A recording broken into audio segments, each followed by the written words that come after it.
Apakah Ilia Topuria sudah layak masuk ke jajaran The GOATs of UFC? Ilia Topuria adalah salah satu petarung terbaik di UFC saat ini. Fighter asal Georgia, Spanyol ini dikenal dengan kampanyenya sebagai pembawa era baru di dunia MMA. Ia dikenal sebagai pribadi yang baik di luar profesinya sebagai atlet, tapi sebagai fighter, ia mengambil peran sebagai villain dengan tampil sangat tengil dan arogan. Topuria selalu menggunakan kemampuan trash talk-nya untuk membuat war sekaligus mempromosikan setiap pertandingannya agar menghasilkan lebih banyak uang. Hampir dalam setiap interviewnya, Topuria tampak selalu meremehkan calon lawannya dan bahkan tak segan untuk berpesta dulu sebelum fight. Tapi uniknya, sejauh ini Topuria selalu mampu membuktikan omong besarnya itu, bahwa ia memang sehebat apa yang ia katakan. Meskipun saat ini Topuria sedang dicibir oleh banyak fans UFC karena menghindari Arman Tsarukyan, ya termasuk saya, tapi saya juga tidak menampik bahwa Topuria memang salah satu yang terbaik di UFC saat ini. Untuk saat ini, mari kita lupakan sejenak tentang bakat larinya yang luar biasa, yaitu lari menghindari Arman. Di video ini, kita akan membahas apakah Ilia Topuria sudah layak masuk dalam jajaran UFC GOATs atau belum. Karena beberapa waktu lalu, konten kreator MMA terbesar di Indonesia, yaitu Bang Sardo Radio Tempur, mengeluarkan statement yang cukup viral di kalangan fans MMA, yaitu beliau menempatkan Ilia Topuria di peringkat 2 UFC GOAT. Tentu saja soal menentukan GOAT itu penuh akan unsur subjektivitas dan selera.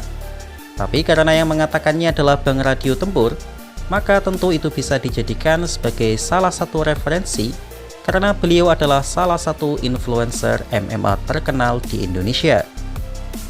Dan di konten ini kita akan coba menilai apakah Topuria sudah layak masuk jajaran The GOATs atau belum.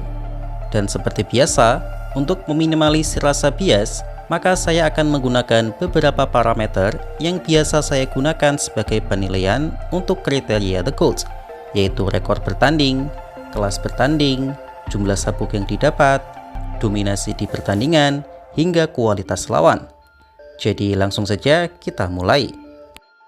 Mikir, Iya. real.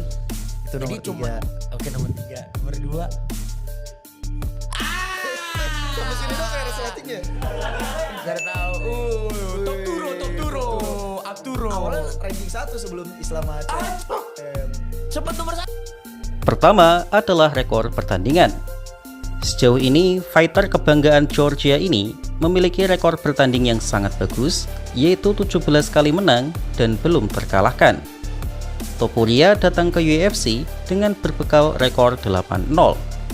Uniknya, di pertandingan debutnya, ia dalam kondisi short notice dan berhadapan dengan Zalal.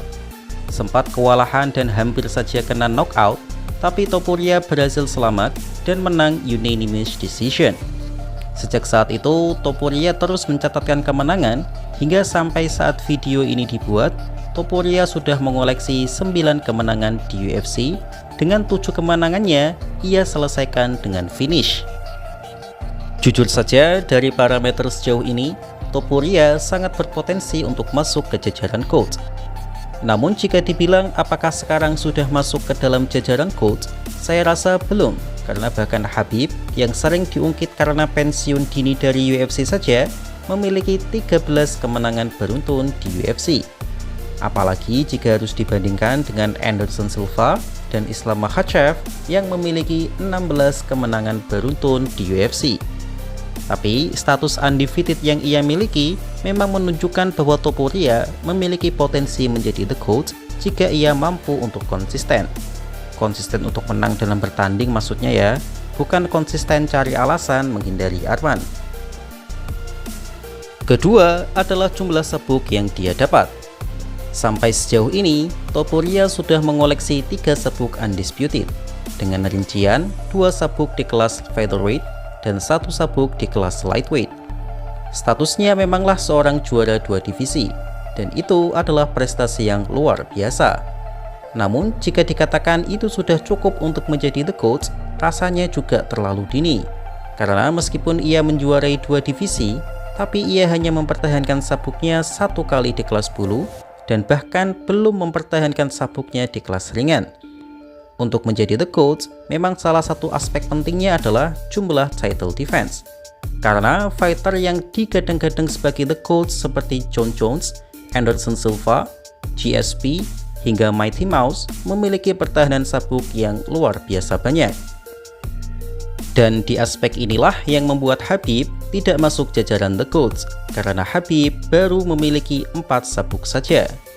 Dan tentu saja Topuria memiliki potensi untuk menambah koleksi sabuknya, tapi dengan mengatakan Topuria adalah The GOAT di sekarang ini, tampaknya masih terlalu dini. Apalagi jika ia terus menggunakan skill pasifnya, yaitu menghindari Arman Tsarukyan.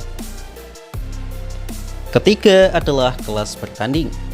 Topuria bertanding di kelas yang cukup kompetitif dan diminati oleh banyak fans UFC, yaitu kelas bulu dan kelas ringan. Untuk jenis kelas ini memang penting dibahas, karena jika kelasnya tidak terlalu dilirik oleh media, maka kemampuannya tak akan banyak diingat fans. Contoh paling gampang adalah Demetrious Johnson atau Mighty Mouse. Fighter dengan 11 pertahanan sabuknya ini bisa dibilang sangat underrated, karena kelas yang ia jalani adalah kelas yang dianggap sebagai kelas paling rendah peminat di UFC, yaitu kelas terbang. Dan Topuria memiliki kualitas untuk menjadi The GOAT dengan menjuarai kelas yang cukup bergengsi. Jadi untuk aspek ini, saya bisa bilang peluang Topuria untuk menjadi The GOAT sudah cukup terbuka. Selanjutnya adalah dominasinya di pertandingan. Topuria adalah salah satu fighter paling dominan di UFC saat ini.